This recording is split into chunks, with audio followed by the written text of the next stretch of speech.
Welcome. I'm Kinetic Symphony. I hunt down and report on mysterious and weird, true stories, from glitches to the paranormal. Case file number 611, written by plsdnttm. I know what death feels like. Last year, my cat Snoopy got hit by a car and died. We lived in a very rural area in Germany, directly next to an elementary school, so I was not worried about letting him out alone. One day, I had let him out in the morning. I remember being a bit worried because he had some diarrhea, but nothing serious, and I just went on my laptop. Later that morning, it was like a thought had struck me, and all I could think was, Snoopy is dead, just out of nowhere. I ignored it and did some breathing because I had felt like someone was dying before. Mostly my dad or a friend of his killing themselves. So I just thought it was one of those weird moments.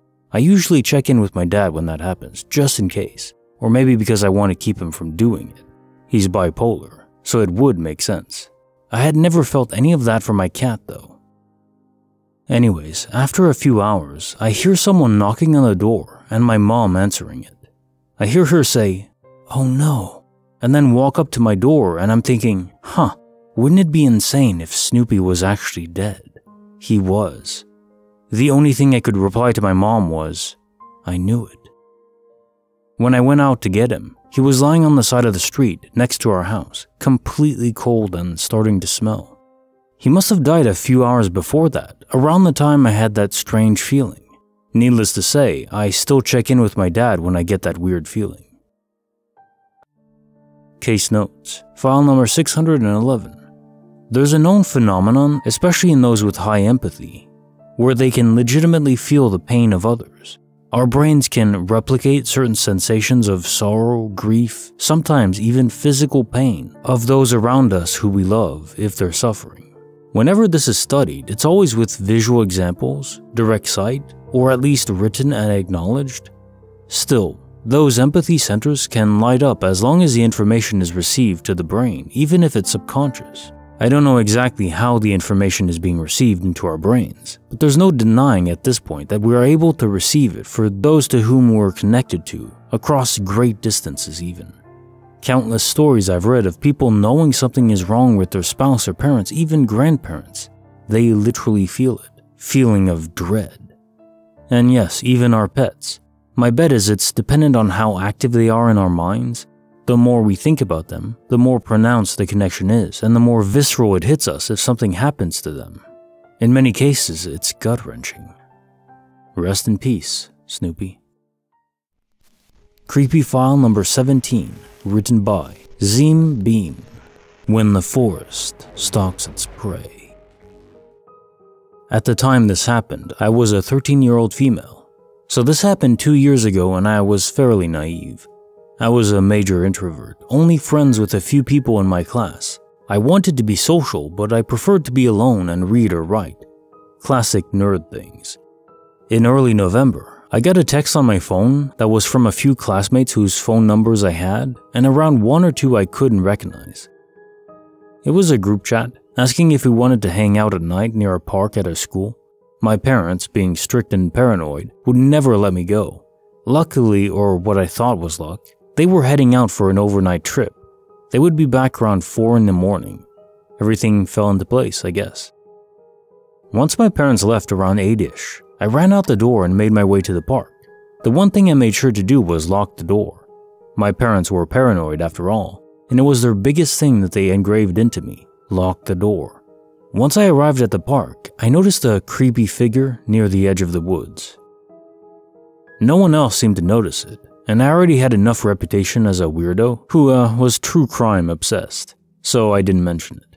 The night drew on, and I was having the time of my life, ignoring the gut feeling I had telling me to run. Every so often, I would look over my shoulder and the man would still be standing there. Around 9:45, 4 of the 10 people there had to leave due to their curfew. It was getting cold and was nearly pitch black with a few streetlights every so often.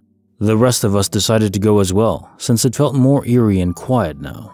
The place we were hanging out at was a field that was fenced in with a few exits and entrances.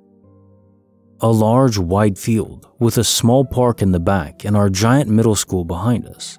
The front of the field faced the empty road, and the right and left sides were surrounded by forest.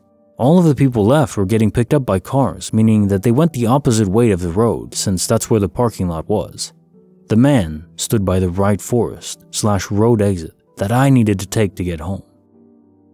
I walked away from my group and tried to steady my heavy breathing. I didn't want to be paranoid, but all the true crime I listened to was catching up to me. The man was probably late 30s to early 40s, dark hair with a beard. He was probably around average height, 5'9", but at the time it seemed like he was a giant, 6 foot tall at least. He stood about 10 feet from the exit I had to take, so when I got close enough to it, I ran for about 30 feet through the exit and through the woods. Once I felt safe enough, I started just to quickly walk through the woods, or at least get to the road.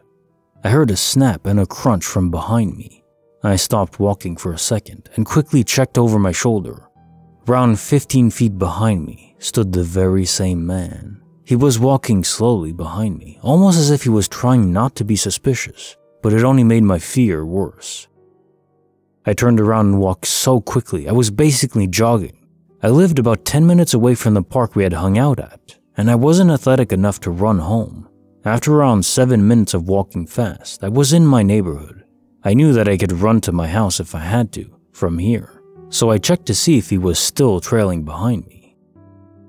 To my horror, he was only 5 feet away. I ran faster than I've ever ran before. I could hear his footsteps behind me thumping across the concrete as he ran too. I dove down an alleyway I knew well and tried to lose him in a park, making my way home longer. I could hear his heavy breath followed by his footsteps as he tried to keep up. I cut through houses, backyards, and front yards. I finally made it to my house and flew up the steps. I looked behind me and he had just arrived at the bottom of my stairs. I unlocked the door and burst through it, shoving it closed behind me, and I heard him hit the door with his whole body. I ran around the house and locked all the windows, turned off the lights, and hid in my bedroom with a kitchen knife, just in case he got in. He wasn't lucky. If this was a better world, that's where my story would end. But it doesn't. After a few months, I haven't really told anyone what's happened since I don't want to get in trouble with my parents for sneaking out or anything. I didn't go out with anyone or any group anymore, and my loner status returned. I began to write horror stories as a coping mechanism, and never went out past 7. It was around February when a classmate of mine was sharing a story of some random man following her home on the bus. She described him almost the exact same way as the man who had chased me home. Another girl mentioned that he sounded like the guy who stood outside the school and tried to follow her home. I didn't join in, but everyone agreed that he was just a weird guy. He was kind of forgotten, and eventually I moved on too. Then, around May, I was getting ready to walk to school when my mom pulled me aside and showed me a picture of a man. The guy who stalked me, actually. She told me that he had been arrested 2 weeks ago for sexually assaulting a child and had escaped last night. She told me to keep an eye out for him and to call the cops if I saw him. I was shaking the whole time I walked to school. It haunts me to know that if he had caught me, I would most likely be in her position or even dead. So, creepy nighttime stalker who liked to hunt down young girls and sexually assault them, let's not meet again.